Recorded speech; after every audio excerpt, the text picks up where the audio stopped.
Renaud Capuçon et son épouse Laurence Ferrari sont ensemble depuis plus de 10 ans.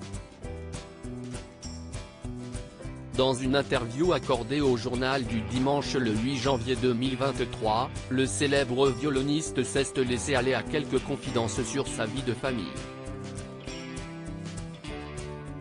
Le jour de leur rencontre, il portait une cravate rose qu'il ne remettra plus jamais ensuite.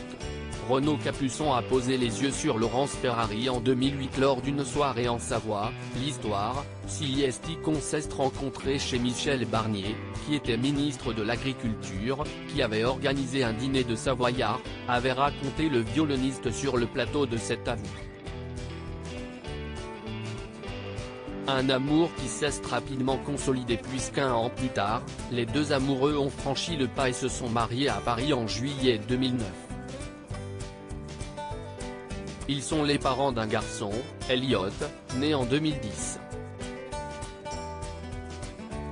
Tout s'est donc vite enchaîné pour le couple qui a connu un début de relation exposé. Quand nous nous sommes connus, je présentais le journal de 20h sur TF1 et, bien malgré moi, j'ai exposé Renaud à cette folie médiatique.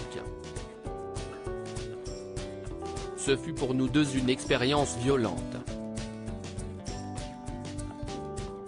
Un artiste classique n'est pas préparé à cette exposition maximale, que nous avons vécue comme une épreuve, confiait Laurence Ferrari dans Paris Match.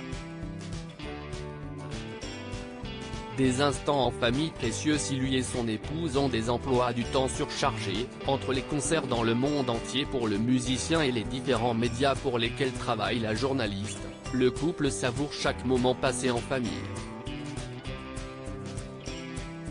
Comme par exemple, se retrouver le dimanche autour d'un gigot d'agneau avec leur fils et les deux enfants de Laurence Ferrari. Des instants de partage précieux, comme l'explique Renaud Capuçon dans un entretien accordé au JDD le 8 janvier 2023, ce que je trouve extraordinaire dans cette vie qui n'est jamais la même, si est qu'elle donne à chaque instant un caractère exceptionnel. Bien sûr, il y a des inconvénients, on se manque et si est frustrant.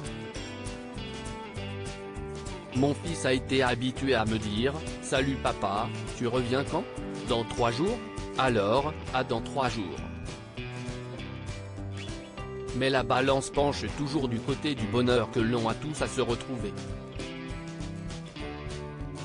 Des dimanches qui ne se ressemblent jamais, même si ce jour-là, le violoniste ne déroge jamais à cette habitude. Écoutez Bach, le compositeur allemand, un moment d'apaisement pour lui.